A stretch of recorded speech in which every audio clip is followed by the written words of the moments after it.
Hi and welcome back to my channel. In the last two videos, I addressed music therapy during pregnancy and in the NICU, or Neonatal Intensive Care Unit. In the next few videos, I'll be talking about music therapy and early childhood development. Early childhood is divided into 5 stages, so we have newborn, infant, toddler, preschool age, and school aged. We'll start from the beginning. So today's video is about music therapy and newborns. For those who are new to my channel or unfamiliar with music therapy, I will add the American Music Therapy Association's definition of music therapy up on the screen for you. My simplified definition that I use to describe music therapy is a music therapist using music to help clients reach non-musical goals. I am a board certified music therapist, but this video is not music therapy. It is meant for educational purposes only. I intend to help parents of newborns understand how music therapy can be particularly valuable in this season. As I have mentioned on my socials, I am currently pregnant. I'm in the last week of my second trimester, so it has been a special and unique time for me to evaluate the research for music therapy and newborns. So in each video, I start by laying out a few non-musical goals for the population of focus. So we will talk about non-musical goals for newborns. It's important to note that the term newborn is defined as the first 0 to 3 months of life for a full-term neonate or baby. In my last video, we focused on babies who were born prematurely, so before week 37 in the womb. Now we will be focusing on babies born between 38 and 42 gestational weeks and their first 3 months of life. So newborns, like all of us in every stage, have certain developmental milestones that they are expected to reach. During those first 3 months of life, those include reacting to external stimuli, viewing close-up objects clearly, turning towards sounds, crying to indicate needs, smiling, recognizing familiar faces, beginning to babble, controlling head movements, and bringing their hands together. They should also be able to respond to changes in temperature, move their upper body, and stay awake for about an hour at a time. By giving you this list, I'm not implying that the sole priority of your first few months with your baby is that you focus on these developmental markers and making sure your baby has met them all. You should be focusing on surviving during those first few months and adjusting to the new routine, or rather the lack of routine, and most of all, just enjoying that little life. But knowing what to expect of your baby in terms of development at the beginning of their life can be really helpful. Recognizing developmental markers and identifying the stage of development of your newborn can enable you to catch any signs of developmental delays as early as possible, and then helping your child receive a diagnosis or get started with early interventions, or just ensure that your newborn is ready for their next stage of development. As the California Department of Education says, the first 5 years are especially crucial for physical, intellectual, and social-emotional development. At the newborn stage, you are laying the foundation for how your baby interacts with you, with others, and with the rest of the world. And it can be overwhelming, but hopefully a sweet and joyful time for the parents or caregivers of a newborn. So let's review. Within the first 3 months of a baby's life, the developmental markers are responding to people, noises, and changes in their environment, crying to communicate needs, raising their head or upper body, viewing objects that are close to them, babbling, and showing signs of recognition of familiar faces. Reaching those developmental markers is not the most important part of their first 3 months, but it is an important part, and it sets them up for success in all areas of later life. I have a quote here about music therapy and early childhood development that says, "From the moment a child is born, they start observing their surroundings and learning from people and things that influence them. Children develop and achieve developmental milestones on a day-to-day basis, waving for the first time, making their first vocal sound, saying their first word, or even their first crawl or walk. All of those milestones are results of childhood development, which can be assisted by music therapy." The way that parents respond to their children can have a huge influence on how quickly and in what way they develop. Although every child's development varies in terms of speed and surrounding environment, there are certain milestones that children are expected to achieve by a certain time. Children achieve milestones at varied times, but if a child is extremely behind on their milestones, it can be a major cause for concern. These lags in development can be caused by a variety of disorders or illnesses. Another journal article about music therapy says early childhood is undoubtedly the phase of life where the basics of many developmental cornerstones are laid. The impact of the early years for later life is undisputed.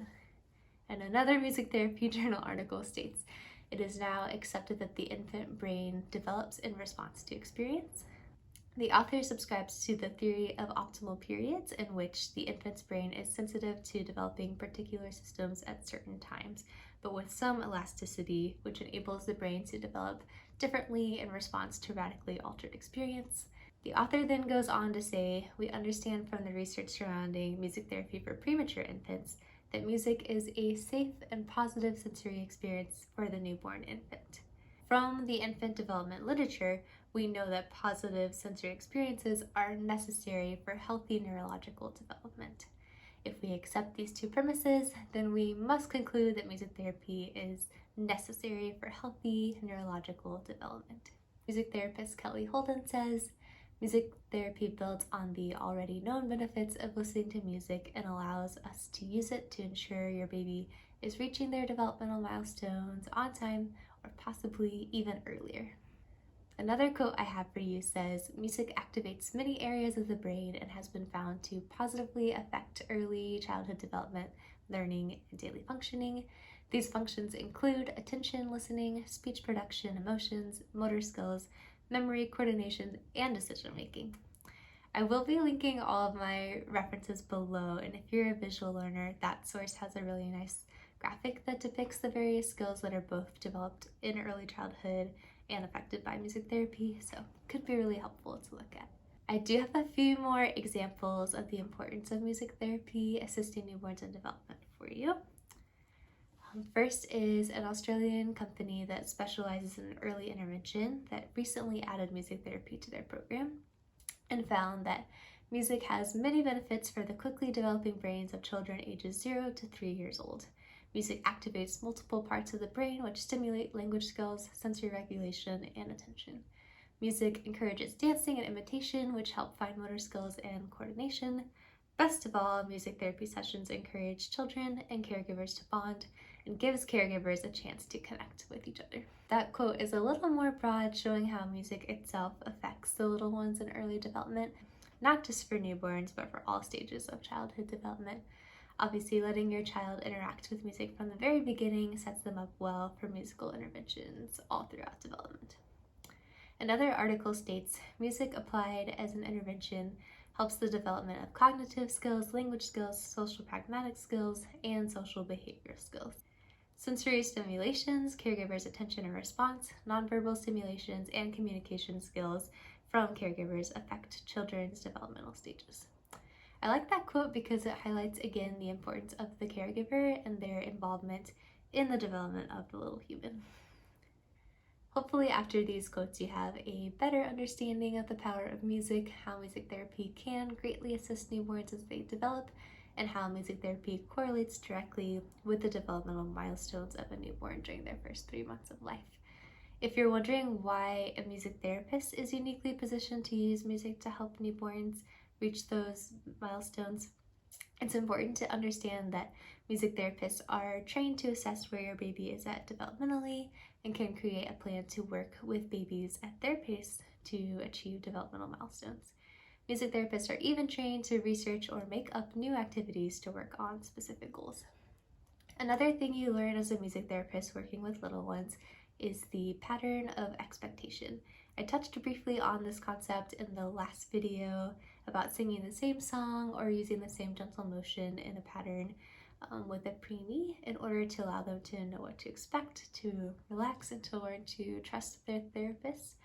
Similarly, a music therapist working with newborns will use pattern of expectation in their interactions with babies.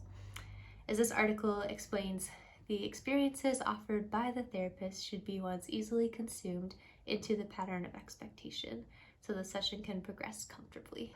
However, because so much is new for the infant, there will be many occasions where the therapist may provide a novel stimulus causing real disruption. In that moment, the therapist must repair the experience by returning to a more familiar experience to which the infant can retreat for as long as needed. Music therapists are trained to know when a newborn is ready for a new stimulus, when they would most benefit from the pattern of expectation, and how to properly calm the newborn that has experienced a new stimulus that they were not prepared for.